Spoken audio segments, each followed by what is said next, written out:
I used to hate exams when I was at school. I still do, if I'm honest. But fortunately, now I'm a grown-up, there's a lot less exams to do. But sometimes I'd go into the exams and I'd just stare at the paper and my mind would just go blank. See, I'd practiced, I'd revised really hard, learnt things over and over again, but as soon as I get into the exam and sit down to do this test, everything just like poof out of my brain. One time, I even sat down to do an exam, went to write my name on the front of the paper, and I couldn't even remember what I was called. I used to sit and steal a glance around the rest of the room, and that wouldn't help, because you look around and it feels like everybody else is sitting there working really hard and writing lots of stuff down and answering everything. And then I'd think, well, why do they know everything and I don't? Then I'd think, wouldn't it be really nice if I just knew everything? That I could go into any test or exam and it'd be fine because I've got all the knowledge about everything right there in my brain. It'd be nice, but it's never going to happen. Only God knows everything. So we're continuing to build this picture of God, aren't we? So the first week we learned that God is eternal. He has no beginning and no end. He will last forever. And then last week we learned that big O word, didn't we? Do you remember? Omnipresent. It meant that God is always everywhere. No matter where you go, God is there with you. This week we've got another big O word, and this one sounds even more impressive and is even harder to spell. This word is omniscience. Omniscience. It's even hard to say, but this means that God is all-knowing. He knows everything. Everything that has ever happened, everything that is happening, and everything that will ever happen. He knows it all. Nothing can take God by surprise because he is omniscient. He knows everything. So why is that good news for us, that God knows everything? Well, firstly, like last week, if God knows everything, then he knows how to help us. He knows what's happening to us. He knows what's made us happy. He knows what's made us sad. He knows when we need cheering on and encouraging, and he knows when we're sad and we need picking up and we need a hug. It also means that because God knows everything, he's able to be completely fair when dealing with us because we've done wrong before him. For the Lord is a God of knowledge, and by him actions are weighed. That's 1 Samuel 2, verse 3. See, sometimes when our parents tell us off, they're just reacting to what they've been told by someone else or what they've seen at the last minute. And it can feel really frustrating because you're thinking, I wasn't the one that did wrong. They pushed me, and you're telling me off. That's not fair. But there's no such excuses if we get told off by God, because God knows exactly what happened. If he tells us off, then you can bet that we deserved it. Our second reason why that's so important for us is this. If God knows everything, then so too does Jesus.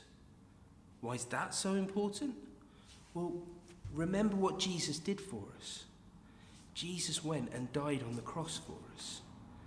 And now, if you consider that Jesus knew everything that had happened, everything that was happening, and everything that was going to happen, then when you think about Jesus going to the cross, you have to remember that he went willingly.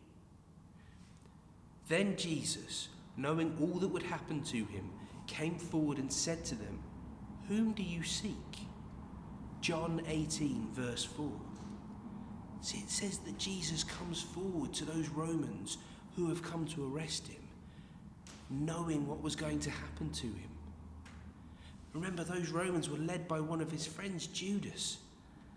And he wasn't led away wondering what was going to happen. He knew. He'd even told his friends the night before. As they were eating, he said, "Truly I say to you, one of you will betray me." Matthew 26, verse 21. See, he already knew that he was going to die, and he knew that Judas was going to betray him. And it wasn't just the night before that he knew. Much earlier, back in Matthew chapter 16, he told the disciples he would have to go to Jerusalem, suffer many things, and be killed. Jesus knew everything that was going to happen to him. See, I don't know about you, but if I was told to go somewhere and I knew that when I got there, people were going to even try to kill me, let alone actually kill me, then I wouldn't go there. Not only that, I would go as far away from that place as possible. But not Jesus. Jesus went. He went knowing he was going to die. He went willingly. But he also went knowing that 3 days later he would rise again and overcome death itself. But he willingly went to die for us, for you, for me, and for anyone who is willing to trust in him. Isn't that incredible? So now, in this little series, we've learned that God is eternal. He has no beginning and no end. He lasts forever. We've also learned that God is omnipresent. He is everywhere. There is nowhere you can go that God is not with you. And now we know that God is omniscient as well, which means that he knows everything. Everything that has ever happened, everything that is happening, and everything that will ever happen. He knows it all. God really is amazing, isn't he? For this week's verse to learn, I really want to focus on Jesus. We'll go back to that verse from John. Then Jesus, knowing all that would happen to him, came forward and said to them, "Whom do you seek?" John chapter 18, verse 4. When you learn that verse, I want you not only to remember that Jesus went to the cross and died for you, but that when he went, he knew what was going to happen, and he still went willingly for you. I'll see you next week. Bye.